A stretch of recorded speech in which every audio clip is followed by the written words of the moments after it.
beach resort in all of Wales. It's also got an award-winning pier, but it's not necessarily known for contemporary art. On this street, many of these shops seem unchanged since the 1970s. A collector's corner with various bits of bric-a-brac. There's even a British Legion flying a Union Jack in its window. But a couple of doors down from the Legion, change is afoot.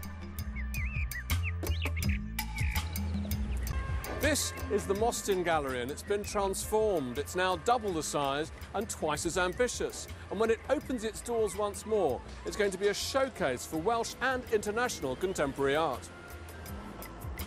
The gallery first opened in 1902, established by Lady Augusta Mostyn to exhibit the work of the Gwynedd Ladies Art Society. It closed 10 years later, first requisitioned in the Great War as an army drill hall, then a storage space, even a piano showroom, before finally reopening under new management in 1979. When the gallery was first built, it occupied the whole building. Outside you can still see its name emblazoned right the way across the frontage. But over the years, parts of it were sold off.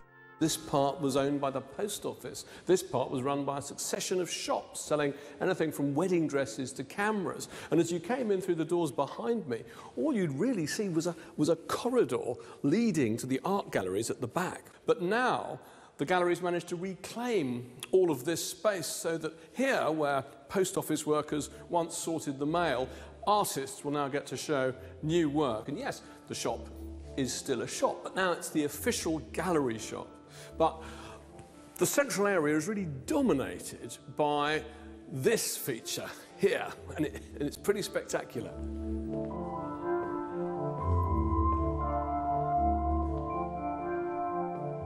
This very sculptural construction, the tube, draws you into the art spaces of the gallery. I think it's actually much more like a knot, drawing together the different parts of the building, the front and the back, linking the ground floor to the upper gallery areas and the cafe. It's a very wonderful, beautiful space, and I think it's a symbol of the ambitions that lie behind the whole of the new gallery, which is to put the modern, the contemporary, right at the centre of Llandudno. The gallery was redesigned by the same team behind the revamped Baltic Art Centre in Gateshead. The restoration and expansion work cost £5.1 million and took 2 years to complete. The whole back of the gallery has been rebuilt and extended with striking anodised aluminium panelling, which has also been used on the spire. The new gallery's opening exhibition, We Have the Mirrors, We Have the Plans, showcases Welsh contemporary art with works by 27 artists, including Bedwyr Williams, David Nash and Craig Wood. I talked to the gallery's head of exhibitions about the mix of artists in the show. I gather there's a certain emphasis on Welsh contemporary art, but the phrase could be a bit ambiguous. I mean, what do you mean by Welsh contemporary art? It's a pretty broad church in general terms. We're looking essentially at showing artists here who are Welsh by domicile primarily, but it also includes a fair number of incomers, so to speak, as well. Artists who may be English in origin, but have found that the landscape of Wales and the environment here is the most suitable one to work in. But ambitions go beyond Wales with a selection of international art, including this surreal video, Flooded McDonald's, by a Danish collective.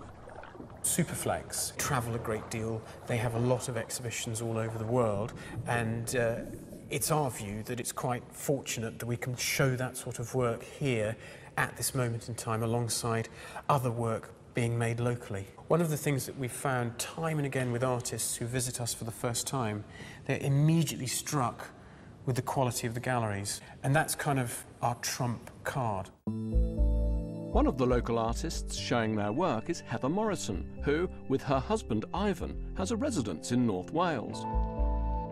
This is the first time she's actually seen the New Look Gallery. When I drove along the street just a few hours ago, I just thought, oh, it's so beautiful. It's a very beautiful town, isn't it? It has very beautiful architecture, but this extraordinary steeple and then this just polished front. I thought it was exquisite. And then you have these amazing spaces, and our work looks really great, a huge space. The thing about art is that it might not impact on you straight away, but the fact is you can come any time, and it'll grow on you, and it'll be something you'll think about.